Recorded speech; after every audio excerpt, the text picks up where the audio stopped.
What are some challenges that students face now that maybe you didn't experience growing up? Social media has definitely became a major challenge for students and for kids these days. Social media. There's a negative side which can lead to overall mental health. Students, they have to deal with peer pressure through social media, even when the pandemic hit, and they had to focus on, or they had to communicate using technology. That you have locks, a style that many people are discriminated against. Hair discrimination. Race discrimination. Hair discrimination, it's real. So have you ever experienced any preconceived notions, stigmas, or just been discriminated against because of your hairstyle? I have never encountered anything. Students, they think I'm very, very relatable, very, very supportive of it, and they just thought that it was cool. There are several schools around the country that restrict certain hairstyles and haircuts. What are your thoughts on that? The older that I got in education, I started to understand the perspective of my students.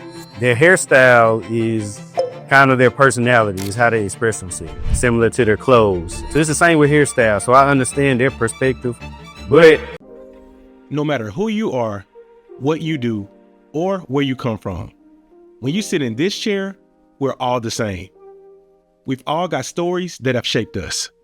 We've all got dreams that drive us. And we're all trying to make our mark on this world. The barbershop has always been a place where perspectives get blended, where cultures connect, and where real conversations happen. Because at the end of the day, we're all just people trying to make an impact and leave behind something that matters. I'm Thomas, and this is The Blend.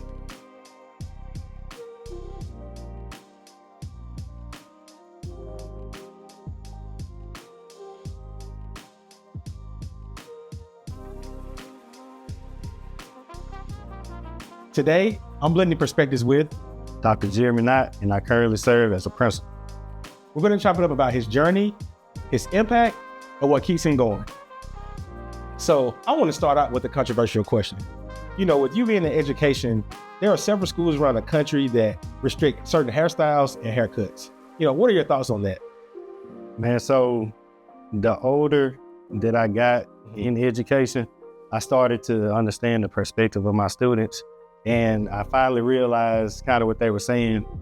Their hairstyle is kind of their personality, is how they express themselves. Right. Similar to their clothes. I get multiple arguments about school uniform. We shouldn't wear them because we want to express ourselves. So it's the same with hairstyle. So I understand their perspective, but just playing devil's advocate, I also understand the perspective of some adults who believe that certain hairstyles should be required for, the future, professional use, the whole nine. So I get both sides. Me personally, I like the fact that kids can express themselves. They are able to do so, but I also believe it's a time and place for everything. You reached the highest level of education, attaining your doctorate. First off, I just want to congratulate you on that. That's a major accomplishment. But, with that being said, you have locks, a style that many people are discriminated against, for. So have you ever experienced any preconceived notions, stigmas, or just been discriminated against because of your hairstyle? And so just in a professional setting, I started growing my hair out 3 years ago. I have never encountered anything as far as on the professional side. Now I will say students, they think I'm very, very relatable when they see me and they notice that I do have locks. Even when I first started growing my hair out, they were just very, very supportive of it, and they just thought that it was cool. Do you think it's also about how you carry yourself?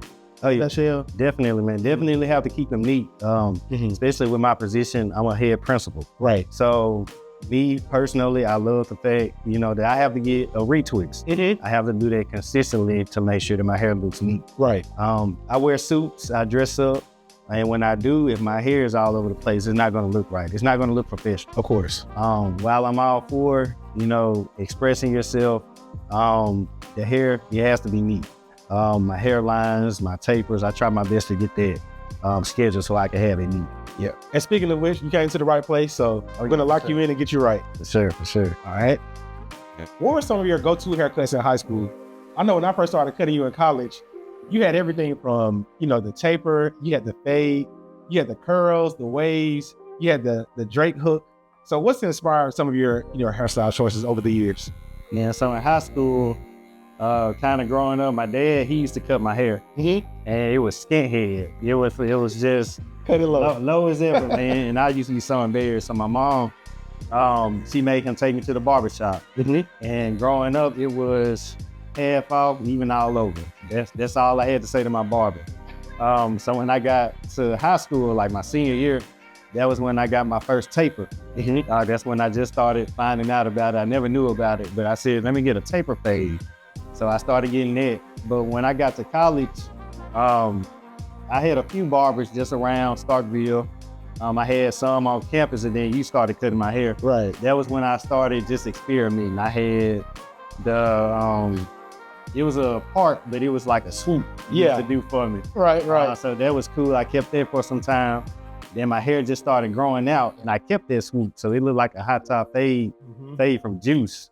But then I can recall my freshman year, man, I had an actual hot top fade. And what inspired that was Q from Juice. So I got that my freshman year. But I ended up cutting it off my sophomore. But since then, it's just been, taper fades, with the part. What kind of influenced you to grow your hair out and just start the lock journey? And so when I was an assistant principal, my wife, she was pregnant.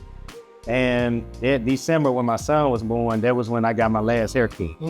So like January, February of the next year, the older that my son got, the more and more that I just stopped going to the barbershop. And I would say, man, I'm about to save some money and just not even get a haircut. Right. So I could just have a little bit extra just in my pocket. So my hair started growing, then my hair started to freeform.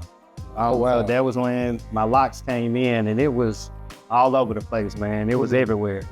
So I started back getting lines and taper fades and stuff, but my hair continued to grow.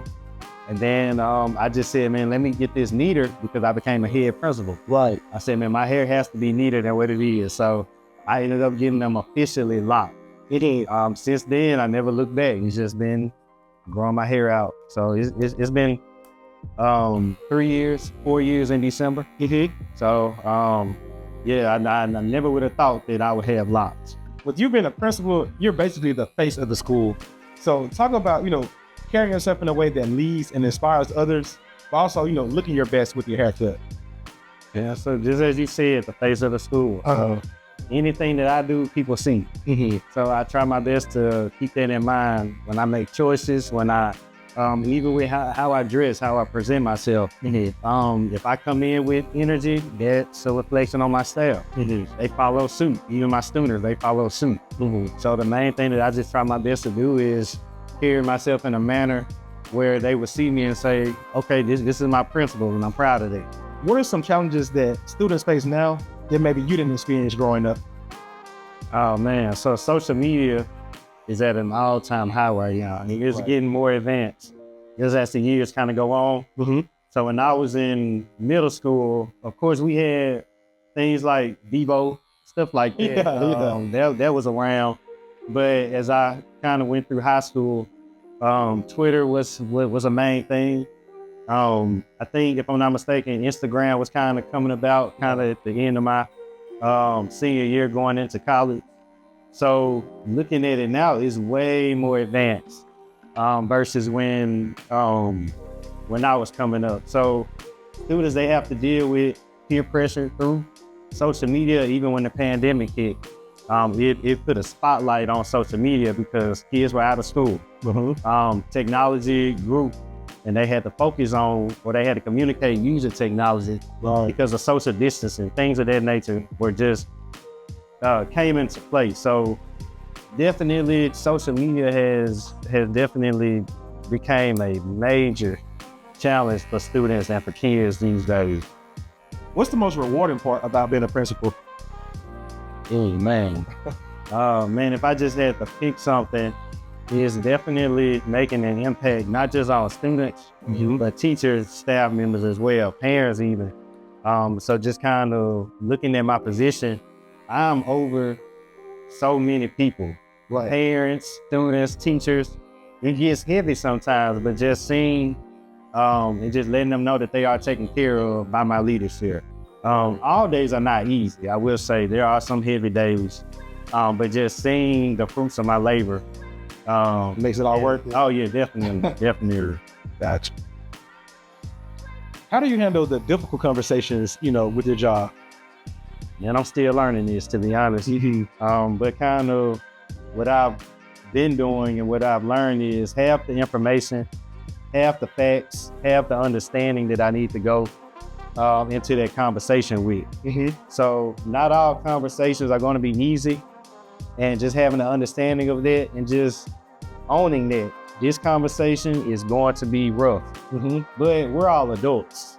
In certain cases, if I'm talking to a teacher or another administrator, we are adults. We can have these conversations. If I'm talking to a kid, again, taking time to listen, get the facts, and then coming back with some type of response or some type of plan of action. But just taking ownership that conversations are going to be difficult, Right. and not all of them are going to be easy. So just owning that and just understanding that gets me through those conversations, and just having courage. You can go into a conversation nervous. There's nothing wrong with that. That means that you care. Right. But just having an understanding that conversing with others gets you through that conversation. And even if the conversation doesn't come out too pretty, you can always circle back to it. So just understanding that. So yeah, but that's something that I'm still learning, that I'm still grasping. So I've made progress over the years, but it's still, something that I'm still learning. Gotcha. Who was your most influential teacher and why? Whoa. So I have so many, but one in particular, his name is Dr. Will Smith. And when I was a freshman in high school, he was my social studies teacher. And after I graduated and went to Mississippi State, he kept in touch with me. So he guided me through college. Any question that I had, he answered.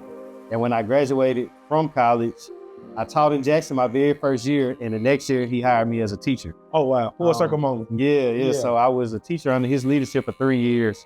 And in those 3 years, man, he prepped me, he molded me, he really made sure that I was ready to step into administration. So I became an assistant principal. And even as an assistant principal, he would still guide me, answer my phone calls, answer my questions, help me out, take me out to eat. Definitely talk my ear off on what I could do better. Man, he held me accountable. And when I became a principal, nothing changed. He was still there for me. So I definitely want to give my guy his flowers. Absolutely. But he definitely inspired me, and he continues to inspire me as well. So definitely somebody who was always in my corner. And I think that's just major for any student, any administrator, any teacher. Have a mentor, somebody who can guide you, someone who's not going to sugarcoat with you, who's going to keep it real and just guide you the best that they can, so you can get to where you need to be and where you want to be, most importantly. So yeah, so shout out to Dr. Smith. Yeah, shout out Dr. Smith. So I know balancing a family, being a leader, running a school with so many students, it can be physically and mentally draining. So how do you compartmentalize that, and how do you make time for yourself as well? Yeah, man. So I'm a father of a 3-year-old, one on the way. So definitely something to balance. It does get heavy sometimes. What I've been doing recently is just getting into the habit of taking time for myself, by just lifting weights, running, however I can take a mental break, and just balancing it all, organizing everything that I have going on. School-wise, I transitioned throughout the years, I've been at a school with 700 students to a school with currently 38 students.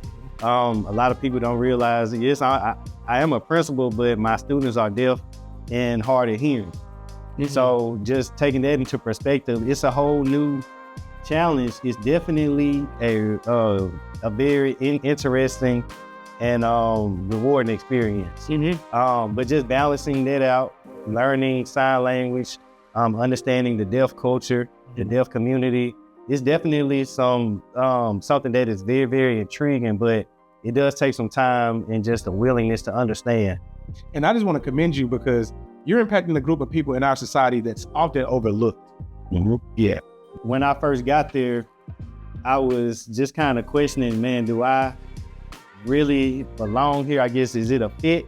But then just kind of talking myself out of that and just understanding that I'm willing to learn about the deaf community. I'm willing to learn about the culture.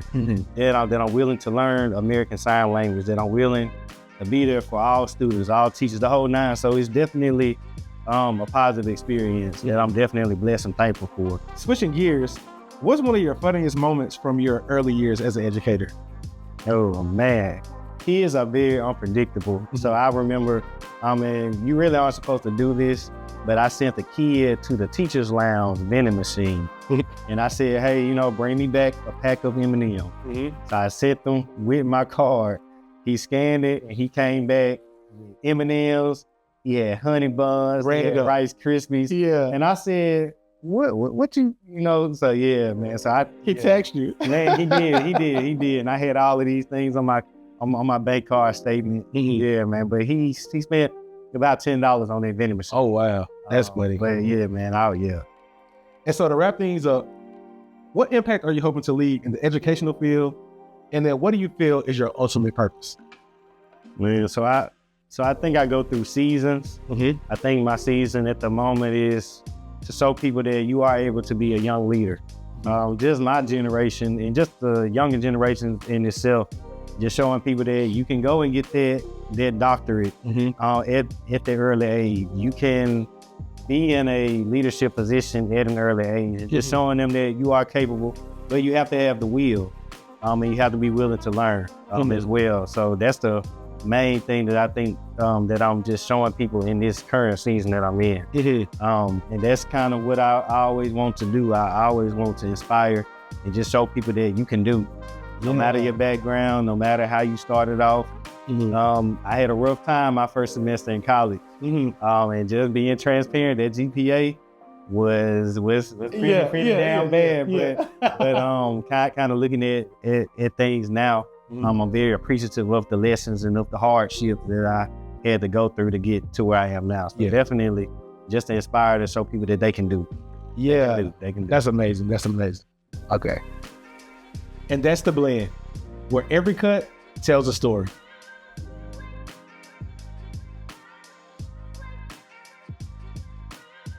I'm Dr. Jeremy Knott, principal here at The Blend, and I'm signing out.